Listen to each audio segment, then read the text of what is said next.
It's not very often that we get an episode as thrilling as this one, but it's when we do that I'm reminded of how good this show could have been. In Season 1 it was the arrival of Hajime in Episode 12, and in Season 2 it was this most recent one here. There's just something extremely satisfying in watching Hajime make everyone else's problems seem so trivial. I never thought I'd get to see a moment like that again, yet here we are with one that I'd say surpasses it, especially when you see just how brutal Hajime really was. So even if this season wasn't that much better than the first, the payoff of this single episode definitely made the whole journey worth it. So let's take a look at how one of the best episodes of ARIFURETA went in the novels. But first, this video is sponsored by Manscaped.com. You know, that one company that makes shaving your balls a whole lot easier. And with travel finally becoming a possibility now, I could finally put to use the all-in-one Performance Package 4.0 that they sent me. It's got the signature Lawnmower 4.0 body trimmer, these surprisingly useful bottles of ball deodorant and ball toner, then the Weed Whacker ear and nose hair trimmer for that extra bit of body care, all of which do extremely well to ensure no irritations around your sensitive areas. So if you want to look and feel your best the next time you go out, then go ahead and head over to manscaped.com/AniNews and use code AniNews at checkout to get 20% off plus free shipping. You'll also get a free travel bag and some anti-chafing boxer shorts. But now, let's get back to the video. Starting things off at the end of episode 10, it was Shizuku's years of training and experience combined with her impeccable senses that allowed her to fight back despite being blinded. She was the only one who could block the backstab that nobody else saw coming. As for everyone else, not only were they incapacitated to the point of not being able to move, but every single one were cuffed with mana-sealing shackles, restraints that made it impossible for any single person to activate any sort of healing. Out of all the classmates who'd been stabbed though, there was one in particular who had gotten it worse than all the others. You see, because Kosuke was the most adept at stealth, the knights made sure to stab every limb of his body. So, in addition to a sword sticking out of his back, there were also 4 others for each of his arms and legs. Now, the reason Shizuku was taken down herself was mostly due to Nia's deception, but the way it happened in the novels was slightly different. Unlike how Nia had just run up to her in the anime, Arie had made it look as if Nia was about to be stabbed herself. She was lying on the ground struggling to fight off a knight who looked as if he was about to kill her. So, when Nia called for Shizuku to help, it was only natural that she rush over and put herself right between them, thus giving Nia the opportunity to stab her in the back. When Arie had come out to reveal her whole master plan next, there was a few interesting details left out that made her accomplishments even more impressive. The first was the initial step of using Catalea to send a message. Back when Hajime had killed her in the labyrinth, Arie had stayed behind to revive her corpse and send her back to the demons. It was the only way she could get in touch with them without risking her own life. It was also how the demons had come to know of Hajime's existence. So, once the demons had received her invitation for cooperation, they were able to respond back by sending their own reanimated corpse.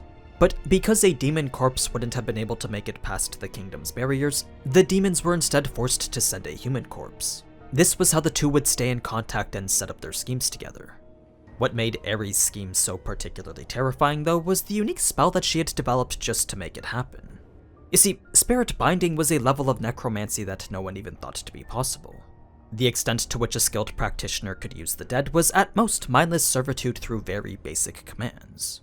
So, for an undead corpse to hold a conversation or even display any sort of personality, well, that was a groundbreaking feat completely unique to Arie. In fact, the way she was able to interfere with the victim's soul directly was so OP that you could almost classify it as ancient magic. Her ability to rip memories and personality then copy them to a corpse was nothing short of an inferior version of it. She was very clearly a genius at the job class that was gifted to her. One key distinction that does need to be made though is that the king and the nobles aren't under the same influence that the army is. Yes, they are being controlled much like how these knights are, but that's more due to Noint's brainwashing than it is to Arie's necromancy. So I do believe that most of the important people in the kingdom are still alive now. The fact that Arie was able to cooperate with Noint though had led her to believe her actions were ordained by God. She truly believed that heaven itself was her ally, a proclamation that made everyone else think she was completely crazy. Now, it was as Arie stepped forward to take care of Shizuku that Koki would struggle with all his might to activate Overload. He had actually managed to crack several of the 5 restraints that were currently limiting him. But because the undead knights holding him were far stronger than their living versions, he was simply too overwhelmed to break free from them. So, just like how we saw in the anime, It was none other than Kaori who would conveniently arrive to save her, the events of which were pretty much the same up until her final moments.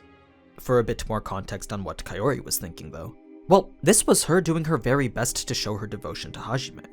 If she truly wanted to consider herself a member of his party, then she knew that the least she could do was follow in his footsteps and fight to the end. It didn't matter how tough or unwinnable the situation became, because Hajime was the type of person who would always push straight through it, and those were the ideals that Kaori wanted to live up to. So, with a resolve that couldn't be shattered by anyone, Kaori would use her last seconds to cast a final spell that would heal everyone. Of course, that went towards her own injuries as well, but the fatal nature of the wound combined with Hayame's continuous sawing motion back and forth completely prevented the light from repairing such severe damage fast enough. Absolutely nothing was going to stop Hayame from killing Kaori here. With the spell having been completed though, it was only a matter of time before Koki and many of the other students would break free from their shackles. Even Arie knew her puppet plan was futile now. That said, her overwhelming numbers still meant that she had the advantage. You see, because many of the students weren't veterans in combat like how Koki's party was, there was a whole separate group of them that needed to be protected. Students too scared to fight or even support. So, with Jugo and Ryutaro taking most of the aggro, it was Yuta and a few others who would attack whenever possible. As for Koki and Shizuku, both were going wild in their attempt to get to Kaori. Normally, Shizuku would have been able to do so pretty easily, but the trauma of seeing her best friend die right before her eyes had made her far too distraught to fight effectively. It was a downward spiral of emotion that made her combat increasingly sloppy. Koki definitely could have done so pretty easily as well, but the presence of Meld made any progress practically impossible. Yes, he did understand that Meld was already dead, but that certainly didn't make the encounter any less painful. Everything about it just went to play on his greatest weaknesses.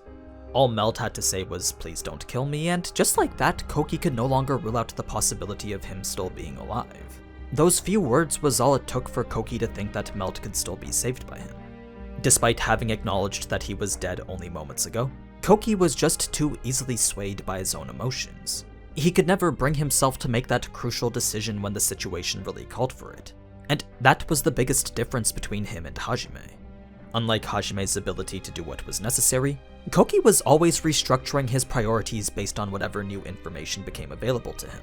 He was constantly trying to interpret things in the way that was most convenient, often making him unable to see things for the way they really were. Thus the reason for him falling short all the time. So, with him incapacitated and Shizuku being too far to help, Arie would begin the chant to turn Kaori into her puppet, leading us to the moment I'm sure we were all very eagerly anticipating. It was mere seconds before Kaori's soul was about to be desecrated that an ominous voice would halt absolutely everything. Even time itself appeared frozen while in the presence of this terrifying pressure. It was such a powerful aura of intimidation that the instinctive fear it instilled had caused Arie's soldiers to form a circle around her. Only the fear of death was being transmitted to them now. So, with everything currently at a standstill, a few moments was all it took for Hajime to realize that Kaori's heart wasn't beating. A revelation that turned his expression into one so terrifying that the only thing anyone could imagine was the horrific death awaiting them. His hostile intent had such an overwhelming grasp on everyone that it felt like he could kill them all with just the snap of his fingers. That's the level of anger that Hajime was currently displaying here. Then, in only a second later, Hajime had already sent Hayame flying to the opposite end of the courtyard, an impact that not only crushed most of his internal organs, but also shattered close to every bone in his body. The only reason he didn't die instantaneously was simply because Hajime decided to pull his punch a bit. He had held himself back out of consideration for Kaori, not because he thought that she wouldn't approve, but instead because he didn't want his hasty actions to injure her further. As for Hayame, well, let's just say he probably wished he was dead. The pain from the impact was one so great that it wouldn't even allow him to be unconscious through it. He could only stay put and wallow in sheer and utter agony. When Hajime went to focus on Arie next, much of the interaction was pretty much the same. Where the anime starts to differ though is the method that Hajime had used to dispatch Meld and Kondo. You see, instead of just using Donner to shoot them in the face, Hajime instead opted to use his elbow shotgun, one of the many weapons implanted into his arm that allows him to strike enemies trying to flank behind him. So, with only a couple barrages of pellets, both the obstacles standing in Hajime's way were taken care of. Arie did hope that Hajime's connection to Meld would cause him to hesitate, but Hajime was nowhere near as attached to him as Koki was. Yes, Melt was one of the few adults he was known to trust, but that didn't change the fact that he was now an enemy. Now, if you're wondering why Hajime didn't just kill Arie right away, well, that's because she wasn't just your normal enemy. Arie had done something unforgivable. She had hurt someone that was very important to him. So, if he was to kill her like he would any other enemy, then that just wouldn't be enough for him. No, Hajime wanted Arie to suffer more. He wanted her to truly taste despair first. That's why he decided to ask her that single question. He didn't care about the details or why she did it, but instead asked so just to show her there was nothing she could do about it. He wanted her to realize that everything she'd done was useless. It didn't matter how much work she'd put in or how much control she'd previously had, because in the presence of Hajime it all amounted to nothing. That's what Hajime wanted Arie to realize here. He was forcing her to understand just how futile all her efforts were. Of course, the revelation of such unfairness had spurred a growing hatred towards Hajime, but as soon as the barrel of Donner pointed towards her head, the only thing she could think of was how she was going to die. And she certainly would have if not for the only well-animated scene I think I've ever seen in the entire anime.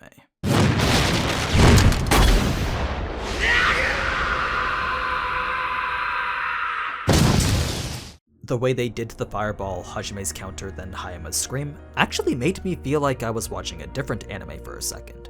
There was some genuine quality to be found in this brief sequence of events here. What the anime failed to portray though was the pathetic nature of Hayama's counterattack, along with the savage display of brutality to come right after. You see, Hayama wasn't nearly as capable as the anime made him seem here. His right shoulder was dangling limply from being shattered, and his charge could barely even be identified as running. He simply had sword in hand doing whatever he could to make his way to Hajime. The only thing awaiting him once he got there though was an immediate foot to the face followed by an axe kick downward. Hajime wasted no time slamming Hayama's skull straight to the ground, not only cracking the floor where his head made impact, but finally putting him to sleep from the excessive force of it. Even after all that abuse though, Hayama still clung to whatever little life remained of him, and you best believe that Hajime made sure to make him regret it. As soon as Hayama's head bounced back from that initial impact, Hajime kicked it again to send him flying upward, this time holding back to make sure Hayama would regain consciousness instead of die from it. Then, only after grabbing him by his collar on the way down, do we finally get to the point of Hajime lecturing him in the anime. So, aside from the whole talk about Hayama being the only person to blame, Hajime also went on to roast his entire existence. He was going out of his way to make Hayama's death as painful as possible. Not because he had pushed him into the abyss all those months ago, but instead because he had tried to kill Kaori. He was actually impressed at how low Hayama would go to achieve so little. So, after all was said and done, Hajime punched Hayama with enough power to send him spinning, then kicked him with so much force that you could hear the crunching of every bone his foot made contact with. But just like before, he had unconsciously held back just enough to keep Hayama alive. He wasn't entirely sure why he did, but it was clear that he wanted the demons to be the ones to rip him apart instead. It was the least he could do to get vengeance for Kaori. He may not have been fully aware of it himself, but everything Hajime had done here just went to show how much he cared for her. This whole savage display of brutality was actually him just expressing his compassion for her. Now, once Fried had made his appearance shortly after, there was a key misconception that seemed to be guiding his actions, and that was the idea that Hajime was fighting for the sake of the kingdom.